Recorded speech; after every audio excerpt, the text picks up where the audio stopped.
Bienvenue fidèles auditrices et fidèles auditeurs et à tous ceux qui nous rejoignent pour la première fois. Vous écoutez la saison 4 du podcast WordPress on Air. Je suis Eddy de l'agence Woodunit et je suis ravi de vous retrouver.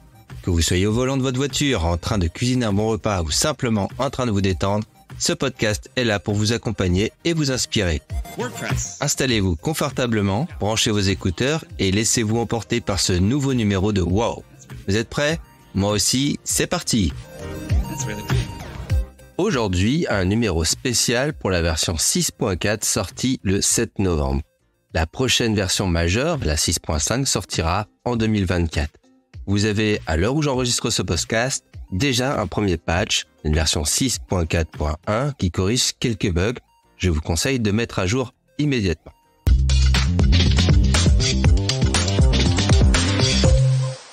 Cette version est livrée avec une traduction française 100% complète grâce au travail de tous les contributeurs français qui ont fait en sorte que cette traduction soit prête le jour de la sortie de cette version.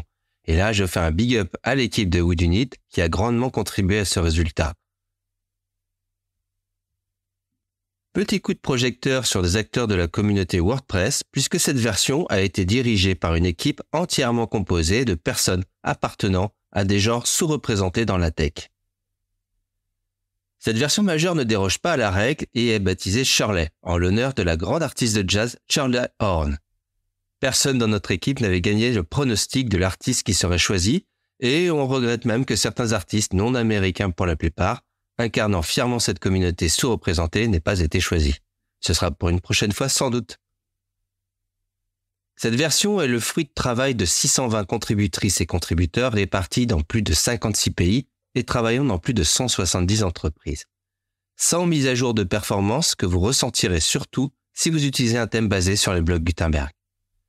Cette version embarque également 6 versions de l'éditeur Gutenberg, car il faut comprendre que Gutenberg est un projet à part entière qui a ses propres versions qui ne sont publiées qu'avec les versions majeures de WordPress.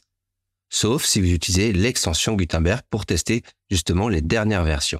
Et puisque je parle du Gutenberg, je suis sûr que c'est pour ça que vous êtes là, alors voyons ensemble les nouveautés de l'éditeur. 2 nouveautés dans la vue liste de l'éditeur qui vont améliorer la vie des contributeurs qui utilisent beaucoup les blocs et les images, les blocs groupes et les blocs images. C'est d'abord l'aperçu vignette des images dans la vue liste, pratique pour s'y retrouver. Quand vous êtes dans la vue liste et que vous avez des images dans votre contenu, vous avez une petite vignette qui apparaît maintenant dans la liste à gauche. Parfois pratique pour se retrouver. La possibilité de nommer les groupes. Et ça, c'est vraiment très intéressant. Quand vous groupiez plusieurs compositions, plusieurs blocs, ça s'appelait groupe. Et vous pouviez avoir groupe dans votre liste, sans comprendre exactement ce que c'était avant d'ouvrir. Et bien maintenant, vous pouvez les renommer. Et comme ça, organiser votre page et votre contenu en mettant des sections, en mettant le nom que vous voulez.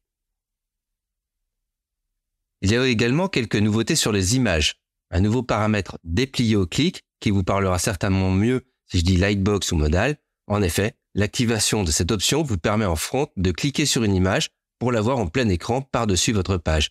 C'est valable pour les blocs images et la bloc galerie.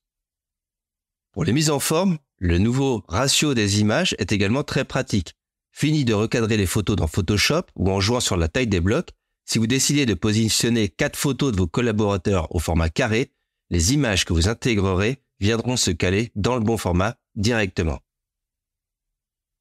Depuis la version 6.3, nous pouvons sélectionner plusieurs blocs pour sélectionner, par exemple, du texte appartenant à des blocs différents.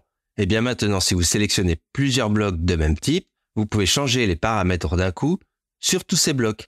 Par exemple, prenez plusieurs blocs de texte et sélectionnez-les tous. Vous pouvez changer la couleur de fond ou la couleur de la typo ou la taille de la typo sur tous les blocs en même temps.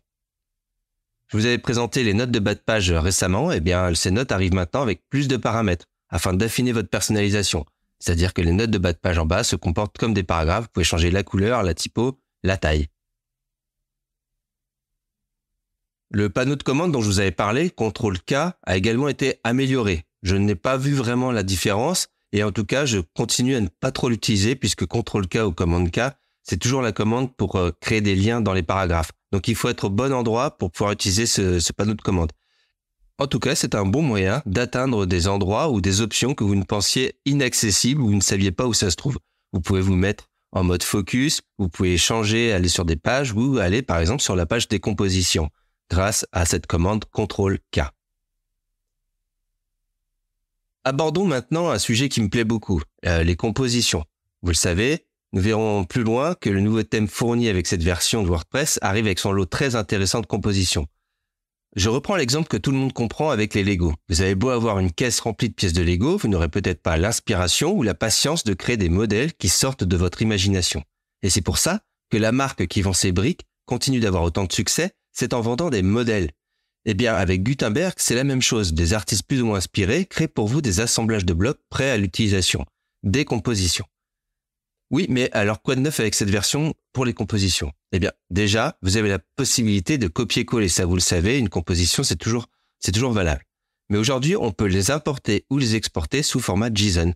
Ça peut être très pratique pour les conserver et les partager sur plusieurs sites.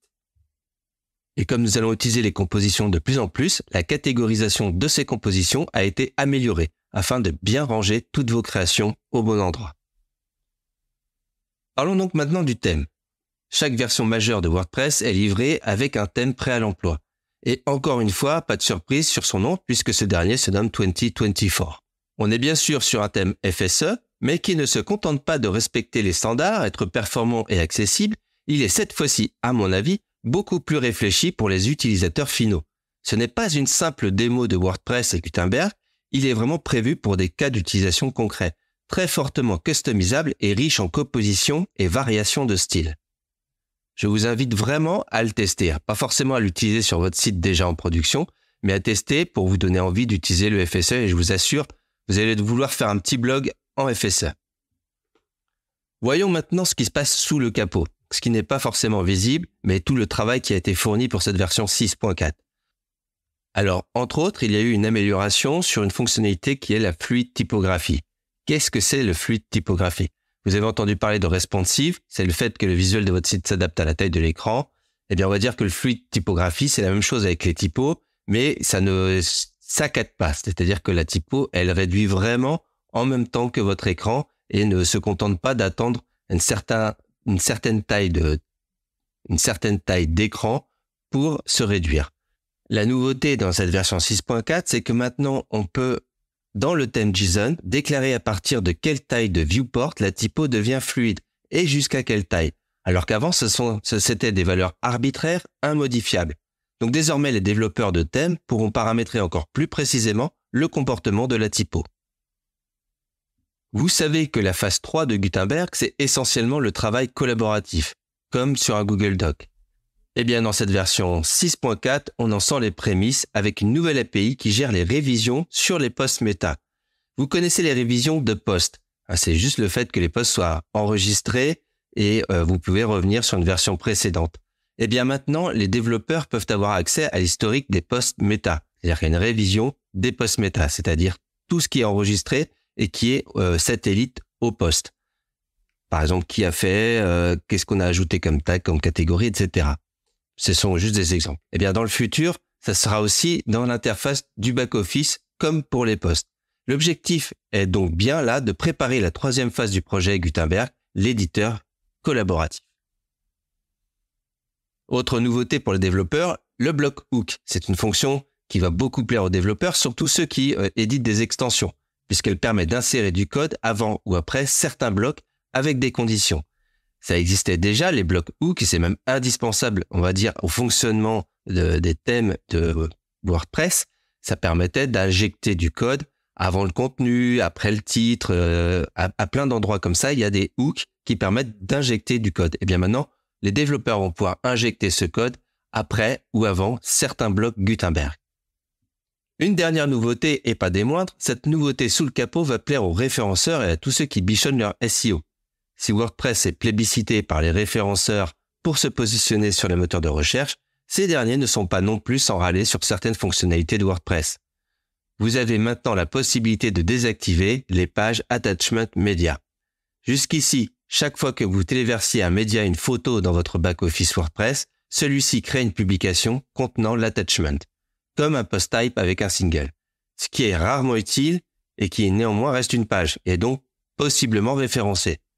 Et ça fait perdre du temps aux moteurs de recherche pour des choses qui sont pas importantes. Désormais, grâce à l'option WP Attachment Page Enable, ce comportement peut être désactivé.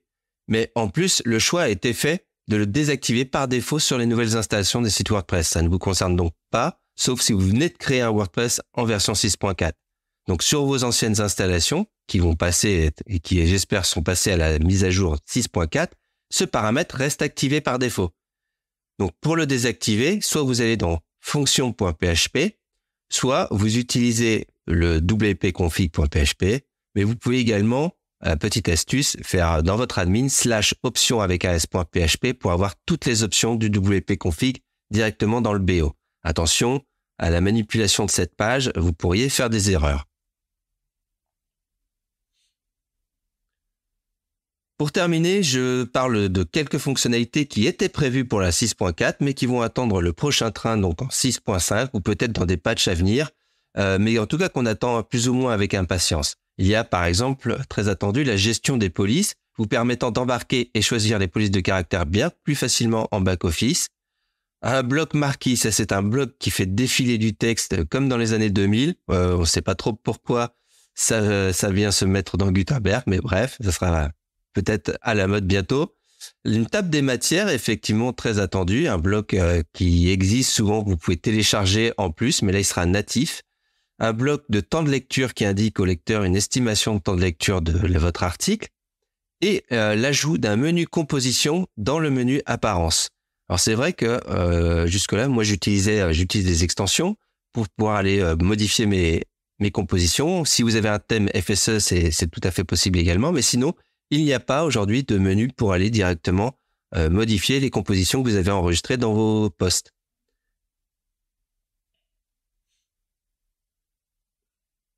Alors pour moi, ce qu'il faut retenir, c'est que nous avançons doucement mais certainement vers le FSE, qui est déjà fonctionnel bien sûr, mais qui devient de plus en plus attractif et accessible à travers les améliorations de blocs, l'ajout de nouveaux blocs et surtout des thèmes vraiment pensés pour les utilisateurs. Je vous avais parlé de Holly qui est vraiment très intéressant et là le 2024 vraiment c'est à regarder, c'est vraiment ça donne envie d'utiliser le FSE. Je retiens donc de cette version surtout le thème qui est fourni avec, les améliorations de la vue liste pour organiser et retrouver ces blocs, une version avec peu d'effets waouh en apparence qui ne transformera pas votre expérience du jour au lendemain, mais c'est peut-être mieux ainsi car en découvrant et en testant les quelques nouveautés de chaque version, vous devenez au fil des mois des experts WordPress. Si vous voulez en savoir plus sur WordPress et ne rien manquer de ces nouveautés, abonnez-vous à notre chaîne YouTube, à notre newsletter Substack et écoutez ce podcast WordPress on Air que j'anime tous les 15 jours. Et pour monter en compétences, allez visiter le site de notre académie et consulter les formations concoctées par les experts de l'agence Woodunit. woodunit.academy.